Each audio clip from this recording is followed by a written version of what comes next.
How can we now continue towards identifying patterns?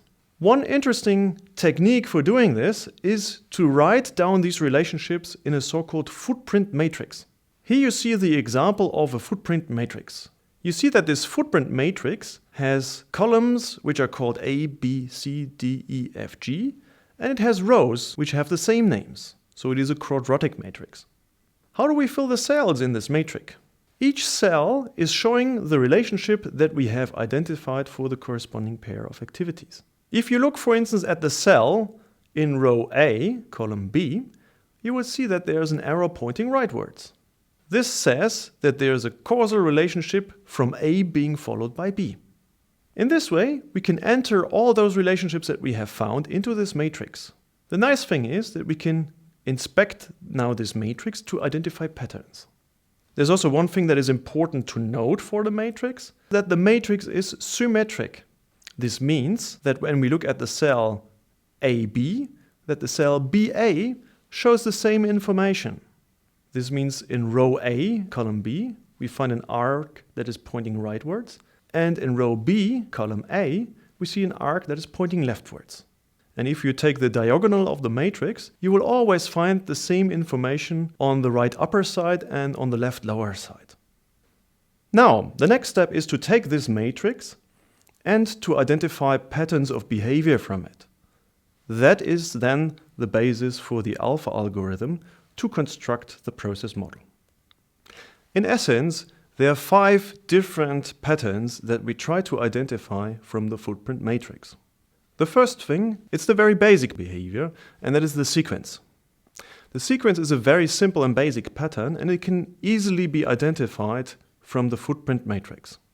In essence, every time we find a sequence, we find in our matrix a causal relationship between activities. There are many examples here in this matrix that we see, just one instance of it being highlighted. There's also more interesting patterns of behavior which are meaningful and important for process models. They essentially relate to XOR splits and joins and to AND split and joins.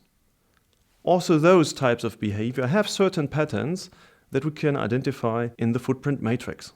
Let's start with the XOR split. So this is essentially a pattern of choice. With an XOR split, we essentially identify that there's one activity, let's call it A, that is followed by another activity, and that there's also a causal relationship to a third activity. Beyond that, these 2 subsequent activities are in an exclusiveness relationship. That means from A we can either continue with B or we can continue with C, but we cannot continue with both. They are exclusive. This is a pattern that we can identify in our matrix based on the help of 3 different cells.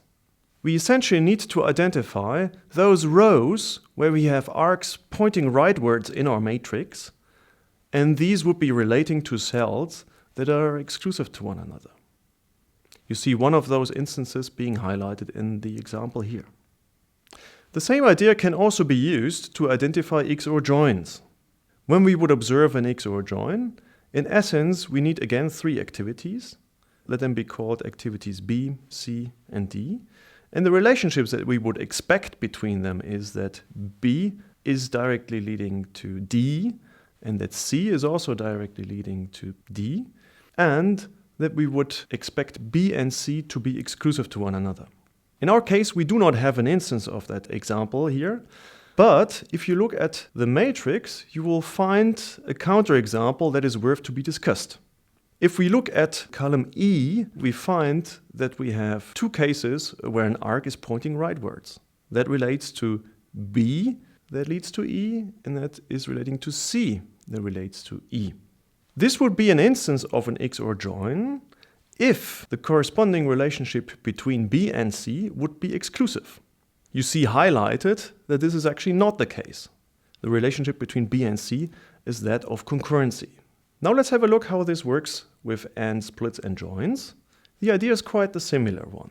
We again look at 3 different activities, and we would expect that we see concurrency between them, at least partially. This means, in this case of the AND split, that we have activity A followed by either B or C, and that B and C are concurrent to one another. For this case, we also have an example highlighted in the matrix. So now let's have a look, finally, how this works with the AND join. We have two activities, B or C, and they would both causally lead towards another activity, let's call it D. Now we would have a pattern that this is an AND join if B and C would be concurrent to one another, and they both lead to activity D. Also for this, we have an example here in our matrix.